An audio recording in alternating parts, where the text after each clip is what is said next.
লক্ষ্মীপুর জেলা নির্বাচন অফিসে পেট্রোল ঢেলে দুর্বৃত্তদের অগ্নিসংযোগের ঘটনা ঘটেছে। এ সময় নিচতলার গোডাউনে থাকা বেশ কিছু গুরুত্বপূর্ণ নথিপত্র পুড়ে গেছে। শনিবার ভোররাতে এই ঘটনা ঘটে। খবর পেয়ে জেলা প্রশাসক, পুলিশ ও নির্বাচন কর্মকর্তারা ঘটনাস্থল পরিদর্শন করেছেন। তবে ফায়ার সার্ভিসের কর্মীরা ঘটনাস্থলে পৌঁছানোর আগেই আগুন নিয়ন্ত্রণে আনা হয়। বিষয়টি নিশ্চিত করেন জেলা রিটার্নিং অফিসার এস.এম. মেহেদী হাসান ও জেলা নির্বাচন অফিসার মোহাম্মদ আব্দুর রশিদ।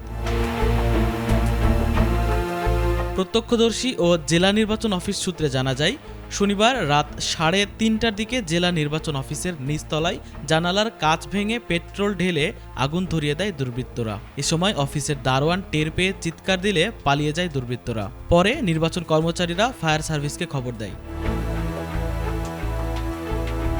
জেলা নির্বাচন অফিসার মোহাম্মদ আব্দুর রশিদ বিষয়টি নিশ্চিত করে বলেন, আগুনে অফিসের কিছু নথিপত্র পুড়ে গেছে, তবে বিষয়টি টের পাওয়ার কারণে বড় ধরনের ক্ষতি হয়নি। তদন্ত করে আইনগত ব্যবস্থা নেওয়া হবে। জড়িতদের ধরতে অভিযান চলছে বলে জানিয়েছেন অতিরিক্ত পুলিশ সুপার মোহাম্মদ রেজাউল হক। রাত 3:55 থেকে 4টার মধ্যে দুর্বৃত্তরা একজন প্রবেশ করে এবং তিনি আমাদের নিচতলার গোডাউনে পেট্রোল ঢেলে আগুন দেয়। সাথে সাথে আমাদের নাইট গার্ড এবং একজন কর্মচারী ছিলেন, তিনিও টের পাওয়ার পরে তারা নিজেরাই বালতিতে করে পানি নিয়ে সেই আগুন নিভিয়ে ফেলে।